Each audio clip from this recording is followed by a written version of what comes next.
கோவிலம்பாக்கத்தில் உள்ள அருள்மிகு ஸ்ரீ ஆகாச மாரியம்மன் ஆலயத்தில் மகா கும்பாபிஷேக பெருவிழா வெகு விமர்சையாக நடைபெற்றது. சென்னை சோழிங்கநல்லூர் அடுத்த கோவிலம்பாக்கம் சுண்ணாம்பு குளத்தூர் பகுதியில் அமைந்துள்ள அருள்மிகு ஸ்ரீ ஆகாச மாரியம்மன் ஆலயத்தில் திறப்பு விழா மற்றும் மகா கும்பாபிஷேக பெருவிழா நடைபெற்றது. முன்னதாக கோவிலில் சிறப்பு யாகங்கள் நடைபெற்று விநாயகர் பூஜை, கணபதி ஹோமம், மகா சங்கல்பம், தீபாராதனை, அம்மனுக்கு சிறப்பு வழிபாடுகள், கோபுர கலசம், நவகலச பூஜை, அம்மனுக்கு சிறப்பு பூஜை நடைபெற்றது. இந்த கோவில் கும்பாபிஷேக பெருவிழாவில் ஏராளமான பொதுமக்கள் குடும்பத்துடன் கலந்து கொண்டு வழிபட்டனர். கோபுர கலச கும்பாபிஷேகம் நடைபெற்று புனித நீர் பக்தர்கள் மீது தெளிக்கப்பட்டது.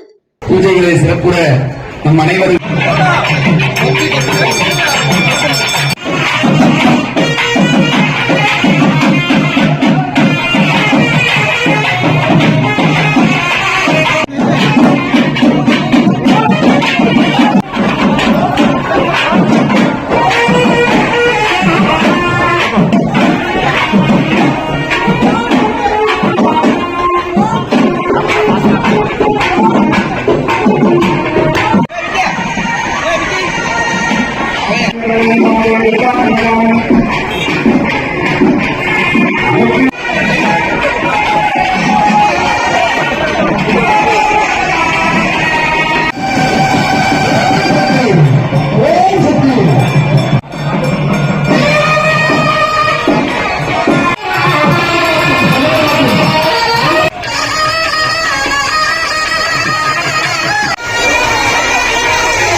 உரியதை தொடர்ந்து கனம் கொடுப்பார்கள்.